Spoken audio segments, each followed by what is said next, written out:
안녕하세요. 잡시광입니다. 푸틴 러시아 대통령이 북한을 방문해 북한과 상호 방위 조약을 발표한 사건은 한반도를 넘어 곧바로 미국에서도 엄청난 파장을 일으키고 있습니다. 한국은 즉각 러시아가 북한과 상호 방위 조약을 체결하고 북한을 다양한 방법으로 지원한다면 우리도 우크라이나에 무기를 제공할 수 있다고 반발했고, 미국에서는 곧바로 이제 더 이상 지체하지 말고 한국이 이것을 해야 한다는 발언이 쏟아졌습니다. 그러자 푸틴 대통령은 베트남 방문 중에 즉각 이번 사태를 얼버무리는 듯한 발언을 해 빈축을 사고 있는데요. 북러 상호 방위 조약 체결 이후 미국 정치권에서 대체 어떤 주장들이 잇따르고 있길래 푸틴이 베트남 방문 중에 이례적으로 긴장한 모습을 보이며 사태를 수습하려 한 것인지, 오늘은 러시아와 북한의 상호 방위 조약 체결이 가져온 파장과 앞으로 한반도에 올 영향 자세히 전해드립니다. 짧은 만남이었지만 푸틴의 북한 방문은 미국을 비롯해 동북아시아에 상당한 파장을 불러왔습니다. 뉴욕타임스는 이번 러시아와 북한의 조약 체결에 대해 이렇게 논평했습니다. 러시아가 북한과 상호 방위 조약을 체결한 것은 확실히 세계가 냉전 시대로 돌아갔다는 것을 의미한다. 이것은 중국을 비롯한 동북아시아 국가들에게 예상치 못한 변수로 상당히 당혹스럽게 하고 있다. 상호 방위 조약을 체결했다는 것은 러시아는 우크라이나에 이어 한반도까지 군사를 들일 길을 열어놓은 것이다. 북한의 김정은 위원장은 초조하게 푸틴을 기다린 보람을 얻게 되었다. 그런데 러시아와 북한의 밀착을 보면서 가장 충격을 받은 나라는 중국이었습니다. 북한은 그동안 중국에게 거의 모든 무역을 의지하면서 교류해왔기 때문입니다. 사실 최근 중국과 북한의 관계에 미세한 균열이 탐지되고 있었습니다. 중국이 검열을 강화해 중국에서 북한으로 들어가는 물품이 중국세관에서 상당히 오랜 시간 검사를 받는 일이 자주 발생했던 것입니다. 그러자 북한은 살기 위해 러시아에 군수품을 지원했고 더더욱 밀착할 수밖에 없었습니다. 그런데 현재 중국은 미국과 서방의 경제 제재로 인해 더 이상 버티지 못하고 경제대전환을 해야 할 상황에 처해 있습니다. 그래서 세상의 이목이 쏠려있는 북한과의 교류를 예전처럼 노골적으로 할 수 없는 상황이었습니다. 그런데 이때 러시아가 치고 들어온 것이라 할 수 있는데요. 중국이 지금 이 상황에 대해 적잖이 당황스러운 이유는 이제 곧 중국은 등소평의 경제지침, 즉 서방과 잘해보자는 식의 경제전환을 발표할 예정이었는데, 이 중요한 시점에 러시아와 북한이 상호 방위조약을 체결해 미국을 비롯한 전 세계의 시선이 동북아시아에 쏠리게 만들었고 서방의 경계가 다시 심해졌기 때문입니다. 이번 상호 방위조약으로 러시아가 노리는 것은 미국입니다. 미국과 한국이 가장 우려하는 것은 북한이 핵탄두를 장착하고 장거리 미사일을 정밀하게 발사할 수 있는 기술을 갖게 되는 것인데, 이런 기술을 러시아가 북한에 넘길 수 있기 때문입니다. 이것은 한국뿐 아니라 미국 본토에도 핵무기 위협이 가까워지는 것을 의미하기 때문에 미국으로서는 가장 막아야 할 시나리오입니다.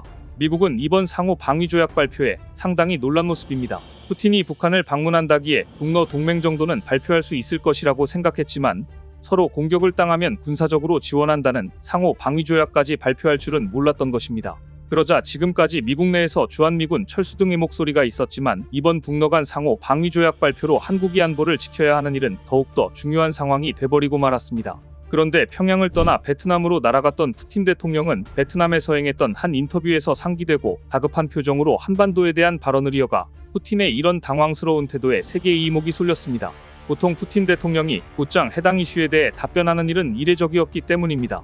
일단 푸틴은 보좌진으로부터 한국에서 살상무기를 우크라이나에 보낼 수 있다는 발언을 했다고 보고받았는지 이렇게 말했습니다. 한국이 그렇게 하면 한국 정부가 기뻐하지 않는 일이 벌어질 수 있다. 전문가들은 한국의 우크라이나 발언이 나오자마자 푸틴이 그 어느 때보다 신속하게 반응을 보인 것을 보고 푸틴이 상당히 당황했으며 아주 드문 반응이라고 분석했습니다.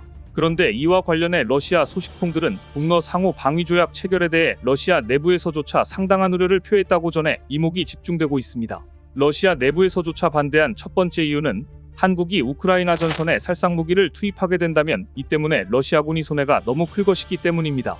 북한 무기는 러시아가 들여와도 70%가량이 정비를 해야 할 정도로 분량이 대다수입니다. 하지만 한국산 무기는 어떨까요? 무엇보다 신식 무기이기도 하고 구식 무기라 하더라도 우크라이나가 바로 전장에서 쓸 수 있습니다. 예를 들어 한국은 러시아 불곰 사업 때 받은 86 탱크 등을 우크라이나에 곧바로 투입시킬 수 있습니다. 이 탱크들은 한국에서는 유지보수가 어렵지만 우크라이나 전선에서는 유용할 것입니다. 또한 현무1이나 에이테킴스와 같은 현재 한국의 전략자산이 아닌 퇴역 무기들을 우크라이나에 보낼 수 있습니다. 여기에 미국제 방산에 더해 K방산이 우크라이나에 본격적으로 투입된다면 러시아가 우려하지 않을 수 없는 상황이 발생할 것입니다. 특히 하이마스가 활용 중인 우크라이나 전선에 천무투와 같은 다연장 로켓이 투입된다면 러시아는 몇몇 전선에서 밀리게 될 것입니다. 러시아 내부에서 반대한 두 번째 이유는 북러 간 상호 방위 조약이 트럼프로 하여금 한국이 핵무장을 할 수 있는 빌미를 제공할 가능성이 크다고 봅니다. 현재 차기 대통령 선거를 앞두고 미국의 경합주들에서 트럼프 전 대통령이 우세한 것으로 나오고 있는데요. 잘 알려진 대로 미 정가에서 주한미군 문제를 골치 아파하고 대신 한국을 핵무장시키자는 생각을 가진 사람들은 트럼프 참모 쪽에 훨씬 많습니다. 그런데 만일 트럼프가 재집권을 하게 된다면 어떻게 될까요? 지금까지 한국의 핵무장은 러시아의 반대에 부딪혀 가능성이 매우 낮았습니다. 그런데 이제 북러 상호 방위 조약으로 인해 한국의 핵무장 가능성이 그 어느 때보다 설득력을 가질 수 있게 된 것입니다. 따라서 전문가들은 러시아의 북러 상호 방위 조약 체결은 러시아의 중대 실수라고 진단합니다. 실제로 미 상원이 움직이고 있습니다. 최근 미 상원이 한국 안보와 관련해 75조 원을 투입하려는 분위기가 감지되고 있습니다. 미국은 북러가 상호 방위 조약을 체결하고 러시아가 베트남과의 우호 증진에 나선 것은 미국과 중국 사이의 신냉전으로 가고 있는 태평양 패권 다툼을 러시아로 확장시켰다고 보고 있습니다.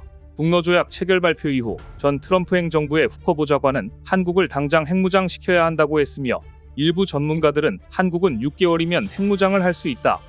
여기에 ICBM 기술까지 장착한 한국은 이 지역에서 그 누구보다 강한 전쟁 억지력을 갖게 될 것이다라고 발언하기도 했습니다.